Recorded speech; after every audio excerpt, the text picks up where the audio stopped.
السلام علیکم ورحمۃ اللہ وبرکاتہ۔ امید کرتا ہوں کہ ناظرین کرام آپ خیریت سے ہوں گے۔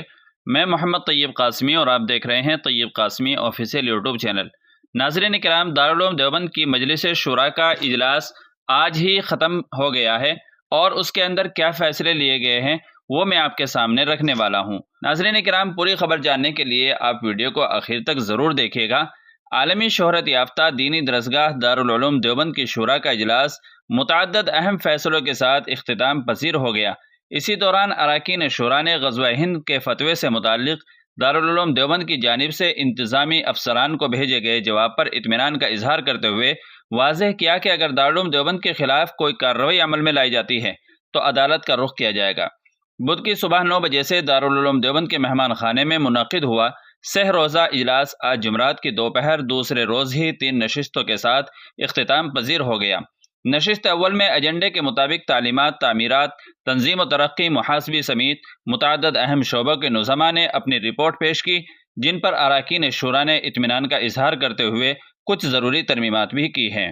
یہ میٹنگ تعلیمی تھی، اس لیے اراکین شورا نے تعلیمی امور سے متعلق متعدد اہم امور پر گفت و شنید کر کے متفقہ طور پر اہم فیصلے لیے، جس میں خاص طور پر اساتذہ کی ترقی، طلباء کے وظائف میں اضافہ، 100% حاضری رہنے اور امتحان میں ممتاز کامیابی حاصل کرنے والے طلباء کے انعامات میں خصوصی اضافہ اور ضابطے سے زائد غیر حاضر رہنے والے طلباء کو اخراج کا انتباہ دینے و آئندہ سال جدید داخلوں کی منظوری کی تجویز پر مہر لگائی۔ اسی دوران اراکین شورا نے واضح کیا کہ دارالعلوم دیوبند کی جانب سے آن لائن فتویٰ دینے کا نظام بدستور جاری رہے گا۔ ساتھ ہی اراکین شورا نے غزوہ ہند کے متعلق NCPCR کے ذریعے دارالعلوم دیوبند کے خلاف کارروائی کیے جانے کو لے کر بھیجے گئے نوٹس پر تشویش کا اظہار کیا اور دارالعلوم دیوبند کے محتمم مولانا مفتی ابوالقاسم نعمانی کے ذریعے DM اور SSP سہارنپور کو بھیجے گئے جواب پر اطمینان کا اظہار کرتے ہوئے صاف کیا کہ اگر انتظامیہ یا سرکار کی جانب سے اس سلسلے میں کوئی کارروائی کی جاتی ہے تو دارالعلوم دیوبند عدالت کا رخ کرے گا۔